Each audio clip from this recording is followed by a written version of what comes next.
Hello guys, आज हम chapter 2 का नेक्स्ट टॉपिक करेंगे study psychodynamic approach. Psychodynamic approach है जो कि फ्राइड ने दी है और मोस्टली जो साइकोलॉजी के स्टूडेंट्स हैं जुड़े हुए हैं वो फ्राइड का नाम बहुत अच्छे से जानते हैं। साइकोलॉजी तो फ्राइड के अकॉर्डिंग कि माइंड के जो हैं वो 3 लेवल होते हैं, यानी कि उसे लेवल ऑफ कॉन्शियस बोलते हैं। 3 लेवल होते हैं, उनमें है फर्स्ट कॉन्शियस, प्री कॉन्शियस और अनकॉन्शियस। प्री कॉन्शियस जो होता है यानी कि हम किसी भी थॉट्स और फीलिंग्स से हम अवेयर होते हैं कि मैं जो भी कर रहा हूँ मैं उससे अवेयर हूँ। प्री कॉन्शियस होता है मेंटल एक्टिविटी विच पीपल में become aware if only they attend, यानी कि प्री कॉन्शियस होता है कि जब बहुत जोर देने पर मुझे कोई एक्टिविटी याद दिलाई जाए और मुझे आसानी से याद नहीं आती, बाद में जब मुझे याद दिलाए तो that is a preconscious. Unconscious होती है हमारी mental activity that people are aware of, यानी कि जिससे जो पर्सन है वो अवेयर नहीं होता है, यानी कि वो उसके बिहेवियर में तो दिखती रहती है बट उसे ये नहीं पता होता कि ये उसके साथ हो रही है। मेनली जो है फ्राइड ने इसको हमारी सेक्सुअल डिज़ायर से ऐड किया है, यानी कि जो काम हम नहीं कर पाते वो हमारे अनकॉन्शियस में चली जाती है। ओके, तो इसमें है आपका रिविजर ऑफ इंस्टिंक्टिव और animal desire, store all idea and wish that arise from sexual desire, ये आपको बता दिया है जिसे हम एक्सप्रेस नहीं कर पाते वो सारी चीज़। Content in struggle find social acceptable may be express unconscious, वो सारे कंटेंट जो सोशली एक्सेप्टेबल नहीं होते वो भी हमारे जो है अनकॉन्शियस माइंड में चले जाते हैं। फिर है unsuccessful resolution of conflict result in abnormal behaviour. कई बार जो है जो हमारा नहीं जा पाते वो हमारा एक एबनॉर्मल बिहेवियर में चेंज हो जाता है, यानी कि जो चीज़ हमारे अनकॉन्शियस माइंड में चली गई है, कई बार हमारा जो एबनॉर्मल बिहेवियर होता है, एबनॉर्मल बिहेवियर होता है, उसका रीज़न वो सारी चीज़ें होती हैं जो हमारे अनकॉन्शियस माइंड में चली गई हैं। हम इस साइकोडायनेमिक अप्रोच में मोस्टली क्या होता है कि फ्री एसोसिएशन होता है, ड्रीम एनालिसिस होता है, एनालिसिस ऑफ एरर। इससे पहले एक चीज़ बताती हूँ कि साइकोएनालिसिस में हमने हिप्नोटाइज का नाम सबने सुना होगा, हम उसके लिए यहाँ वर्ड यूज़ करते हैं हाइपोनेसिस। हाइपोनेसिस मीन्स कि किसी पर्सन से उसके प्रॉब्लम के बारे में बात करना।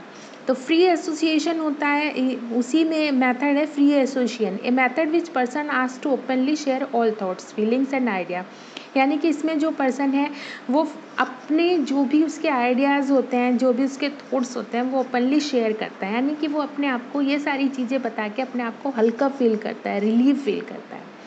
देन फिर आता है हमारे ड्रीम एनालिसिस।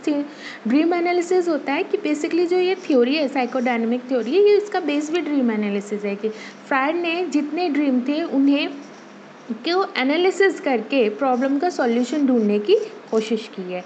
थर्ड होता है एनालिसिस ऑफ एरर, यानी कि कोई हमारे से कोई गलती हुई है, लाइफ में कोई गलती हो गई और हमें समझ नहीं आ रहा है कि वो गलती क्यों हुई है, तो हम उसके लिए भी पूरी चीज़ों को पढ़ते हैं, समझते हैं, उसके बेस या कुछ हम भूल जा रहे हैं तो उनके बेसिस पर हम इसको स्टार्ट करते हैं।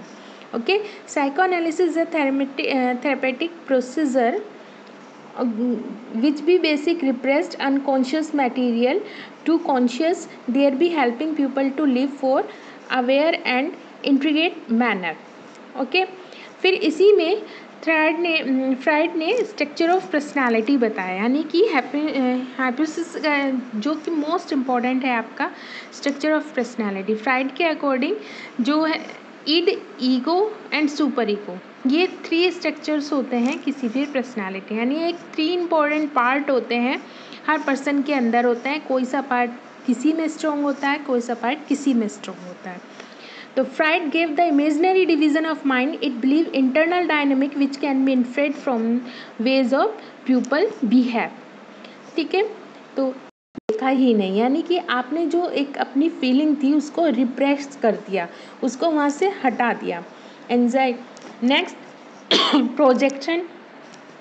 प्रोजेक्शन होता है प्रोजेक्टिंग फीलिंग ऑन अदर, जैसे कि आपको कोई चीज़ अच्छी नहीं लग रही या आपको किसी से नफ़रत है कोई चीज़ खाने में, तो आप ये बोलते हो कि शायद उसको मैं अच्छा नहीं लगता, यानी कि आप अपनी भावना को, अपनी फीलिंग्स को नहीं करते, दूसरों पर ये वो चीज़ उसको प्रोजेक्ट कर देते हैं, यानी people attributes their own trait to other. इसका मतलब ये है कि जो अपनी अच्छी लगने ना वाली चीज़ है वो हम दूसरे पर एट्रीब्यूट्स कर देते हैं। फिर आता है हमारा डेनियल। डेनियल मीन्स कि रिफ्यूजिंग टू एक्सेप्ट रियलिटी, यानी कि जो मेरे साथ घटना हुई है मैं उसको रिफ्यूज़ कर देता हूँ। जैसे आप किसी पर्सन को कहो आपको कैंसर है, तो वो कहेगा अच्छा मुझे कैंसर है, मुझे तो नहीं पता, आई डोंट हैव, मुझे तो कैंसर नहीं है, शायद आपको कोई गलतफहमी हो। यानी कि डेनियल जो हो गया एक तरह से छोड़ देना चीज़ों को। फिर है आपका रिएक्शन फॉर्मेशन। रिएक्शन फॉर्मेशन आपका होता है डूइंग एग्जैक्टली अपोजिट, यानी कि रिएक्शन फॉर्मेशन आपका है a person defend against anxiety by adopting behaviour opposite to his or true feeling. जैसे आपको किसी ने बोला कि आपने उसके साथ ऐसा गलत व्यवहार किया है, आप ऐसा कर रहे हो, आपका अच्छा नहीं लग रहा, तो वो एकदम से कहता है अच्छा मैंने ऐसा किया है, नहीं मुझे तो नहीं लगता मैंने ऐसे किया, यानी कि वो अपने आप को चेंज कर लेता है एकदम से। फिर आता है आपका रेशनलाइजेशन। रेशनलाइजेशन होता है पॉजिटिव एक्सप्लेनेशन और मेकिंग एक्सक्यूज़। ठीक है, जैसे कोई गलत काम कर रहा है, अगर हम उससे बोलेंगे कि ये आपके लिए अच्छा नहीं, तो वो एकदम कहता है वो मुझे रिलीव करती है। जैसे आप कोई सिगरेट पी रहा है, आप उसको कहो कि स्मोकिंग जो है वो आपकी हेल्थ के लिए अच्छा नहीं, तो वो ये एक तुरंत आपको कहेगा स्मोकिंग जो है वो टेंशन को रिवील करती है, तो मैं इसलिए इसका यूज़ कर रहा हूँ। यानी कि वो गलत और सही कितने नहीं समझना चाहता। नेक्स्ट स्टेजेस है आपकी stages of personality. Psychedelic 5 stages of personality. तो फर्स्ट है the care accept of personality are established early, remain stable throughout life, can be changed only with great difficulty. ये जितनी भी चीज़ें हैं ये बहुत मुश्किल से चेंज होती हैं। प्रॉब्लम एनकर्ड एनी स्टेज में arrest development and have long term in a person. Okay, इसके बाद कुछ स्टेजेस ऑफ पर्सनालिटी में को साइकोसेक्सुअल पार्ट्स पर भी डिवाइड किया गया है। इसमें कुछ स्टेजेस हमारी हम जैसे लिखा है आपके इसमें भी oral, anal, pelvic, latency and genetical. Oral stage जो होती है वो एक इन्फेंसी एज होती है कि जब बच्चा बर्थ लेता है तब की स्टेज होती है, तब उसमें क्या क्या डेवलप आता है, जैसे basic feeling about the world are establish.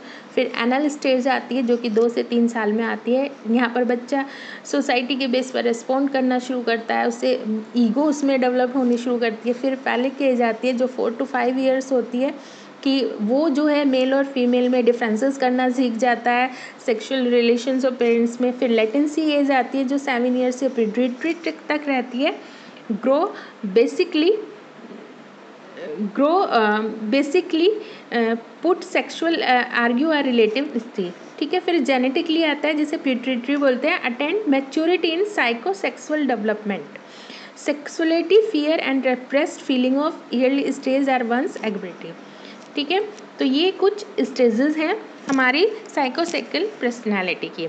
इसके बाद इसमें 2 और चीज़ें बताई गई हैं, ऑडिपस और इलेक्ट्रिक कॉम्प्लेक्स। ऑडिपस कॉम्प्लेक्स जो होता है वो मेल में होता है, यानी कि जो पर्सन मेल होते हैं वो अपनी मदर से ज़्यादा प्यार करते हैं, वो उन्हें हमेशा रहता है कि वो खो ना दे, उनसे ज़्यादा अटैच रहते हैं, अपनी माँ को रोल मॉडल मानते हैं, फादर से अच्छा बिहेव नहीं करते। और इसी के अपोजिट होता है Electra complex fuel, attach to her, love to father, और अपने फादर से ज़्यादा प्यार करते हैं। मैरी भी यही सोचते हैं कि फादर जैसे किसी पर्सन से करें, तो ये ही सारी आपकी इलेक्ट्रा कॉम्प्लेक्स होता है।